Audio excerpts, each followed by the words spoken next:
আপনিও কি সবার মতো মোবাইল চার্জে লাগিয়ে ঘুমিয়ে যান? আপনি কি জানেন এতে আপনার ফোনের মাদারবোর্ড এবং ব্যাটারির অনেক বড় ক্ষতি হচ্ছে? এমন বড় ক্ষতির হাত থেকে আপনার ফোনকে বাঁচাতে একটি মাত্র সেটিংস অন করে রাখুন। এই কাজটি করার জন্য আপনাকে চলে যেতে হবে আপনার ফোনে থাকা সেটিংস অ্যাপসটির ভিতরে। তারপর এখান থেকে আপনাকে খুঁজে বের করতে হবে ব্যাটারি। তারপর এই ব্যাটারি অপশনটির উপর আপনাকে ক্লিক করে দিতে হবে। তারপর একটু নিচে লক্ষ্য করলে দেখতে পাচ্ছেন ব্যাটারি প্রোটেকশন। আর একটু ডান দিকে লক্ষ্য করলে দেখতে পাচ্ছেন এই অপশনটি ডিসেবল করা আছে। প্রথমে আপনাকে এই অপশনটি এনেবল করে নিতে হবে। তারপর ব্যাটারি প্রোটেকশন এই অপশনটির উপর আপনাকে ক্লিক করে দিতে হবে। এখানে আসলে দুটি অপশন দেখতে পারবেন, বেসিক এবং ম্যাক্সিমাম।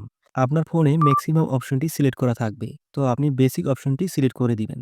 যদি আপনি এই অপশনটি সিলেক্ট করে রাখেন, তখন আপনি আপনার ফোনটি রাতে চার্জে দিয়ে ঘুমিয়ে যাবেন। আপনার ফোনে যখন ১০০% চার্জ হয়ে যাবে, তখন আপনার ফোনের ব্যাটারি চার্জিং কানেকশন থেকে অটোমেটিক্যালি বিচ্ছিন্ন হয়ে যাবে। এতে করে আপনার ফোনের ব্যাটারির উপর এবং মাদারবোর্ডের উপর বাড়তি কোনো চাপ পড়বে না। যার ফলে আপনার ফোনের ব্যাটারি এবং মাদারবোর্ড সুরক্ষিত থাকবে। তারপর এখান থেকে আপনাকে বেরিয়ে আসতে হবে। বেরিয়ে আসার পর এখানে দেখতে পাচ্ছেন ব্যাকগ্রাউন্ড ইউজ লিমিট, এই অপশনটির উপর আপনাকে ক্লিক করে দিতে হবে। তারপর একদম নিচে লক্ষ্য করলে দেখতে পারবেন ডিপ স্লিপিং অ্যাপস, এই অপশনটির উপর আপনাকে ক্লিক করে দিতে হবে। এখানে আসলে আপনি কিছু অ্যাপস দেখতে পারবেন যেগুলো আপনার ফোনে লুকিয়ে আপনার ফোনের ব্যাটারিকে ধ্বংস করে দিচ্ছে। এই অ্যাপসগুলো এখান থেকে কাজ করতে থাকে যার ফলে আপনার ফোনের ব্যাটারি দ্রুত শেষ হয়ে যায়। আপনাকে এখান থেকে অ্যাপসগুলো ডিলিট করে দিতে হবে। ডিলিট করার জন্য যেকোনো একটি অ্যাপসের উপর আপনাকে প্রেস করে ধরে রাখতে হবে। তারপর উপরে দেখতে পাচ্ছেন অল, এখানে ক্লিক করে সবগুলোতে টিক চিহ্ন দিয়ে দিতে হবে।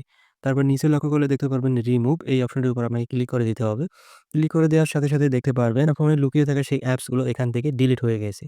আপনি যদি এই দুটি সেটিংস ঠিকঠাক মতো অন করে রাখেন, তাহলে আপনার ফোন, আপনার ফোনের ব্যাটারি এবং আপনার ফোনের মাদারবোর্ড দুটোই থাকবে অনেক সুরক্ষিত। তো বন্ধুরা, আজকের এই ভিডিওটি কেমন লাগলো? নিত্য নতুন এরকম প্রয়োজনীয় টিপস পেতে চ্যানেলটি সাবস্ক্রাইব করে রাখুন। আর যদি আপনি ফেসবুক পেজে দেখে থাকেন, তাহলে ফেসবুক পেজটি ফলো করতে ভুলবেন না। ধন্যবাদ সবাইকে।